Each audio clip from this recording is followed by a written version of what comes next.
वारीच्या वाटेवर इंदापूर जवळील वडापुरी हे गाव आणि वारकरी यांच्यात एक विशेष असं नातं आहे। जेव्हा वारकरी गावामध्ये येतात तेव्हा या वारकऱ्यांना वडे खाऊ घातले जातात। नेमकी या मागची परंपरा काय आहे आणि या संदर्भात माहिती देत आहेत सुजित काळंगे। बघूया। रामकृष्णारी मंडळी जगद्गुरू संत तुकाराम महाराजांच्या पालखीत सध्या आपण आहोत। खरं तर ही पालखी ज्या ज्या टप्प्यावर जाते त्या त्या टप्प्याला त्या त्या गावाला एक विशिष्ट असा इतिहास आहे, त्याला काही एक परंपरा आहे। अगदी असंच एक गाव आहे ज्याला तशीच परंपरा लाभलेली आहे, त्याला तसाच इतिहास लाभलेला आहे। ते गाव आहे इंदापूर मधलं वडापुरी नावाचं गाव। या गावाची आख्यायिका नेमकी काय आहे, या गावाचा परंपरा इतिहास नेमका काय आहे आणि आजही वारकरी या गावामध्ये आल्यानंतर त्या वारकऱ्यांना इथली लोक अशा पद्धतीचा वडा बनवून का देतात, याचं कारण नेमकं काय हे आज आपण जाणून घेणार आहोत। आपल्यासोबत आचारी काका आहेत, कल्याणजी पवार असं त्यांचं नाव आहे।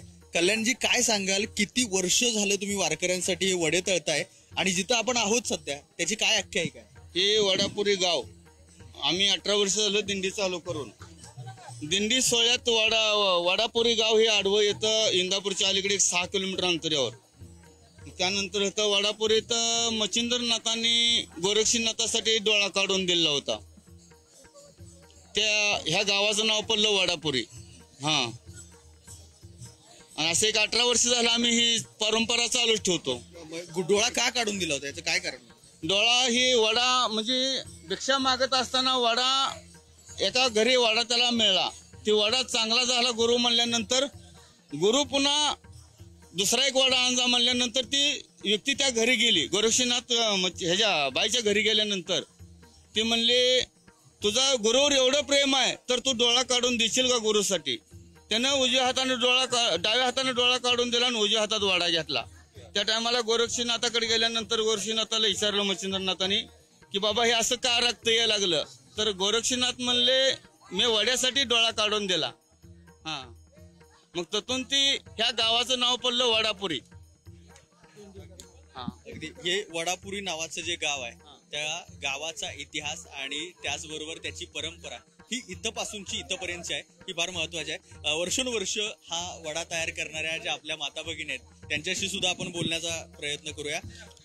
या ठिकाणी ज्या महिला आहेत, काय आजीबाई काय सांगशील, कसं कधीपासून हे करतेस तू? 5 वर्ष व्हायले आता। किती वर्ष? 5 वर्ष चालू आहे। 5 वर्ष? आणि तुम्ही? आम्ही 10 वर्ष झाले। 15 वर्ष? बर बर बर बर। काय हे लोक काय म्हणते ते? ही काय भांडी घासताव, स्वयंपाक करताव। दरवर्षी इथं करता? याचं कारण काय? करतो, आवड आहे मग करतो। बर बर बर। काय आनंद काय मिळतो याचा? आनंद मिळतो आम्हाला सगळा चांगला। घरी स्वयंपाक करताना भारी वाटतं का इथं स्वयंपाक करताना बरं वाटतं? हा जो सोहळा आहे त्या सोहळ्यामध्ये हे वडापुरी नावाचं गाव आहे आणि या माता माऊल्या आहेत ज्या दरवर्षी आपल्या हातांनी वडे बनवत वारकऱ्यांची सेवा करत असतात। कॅमेरामॅन सुरेश सावंतसह सुजित काळंगे, पुढारी न्यूज, वडापुरी, इंदापूर।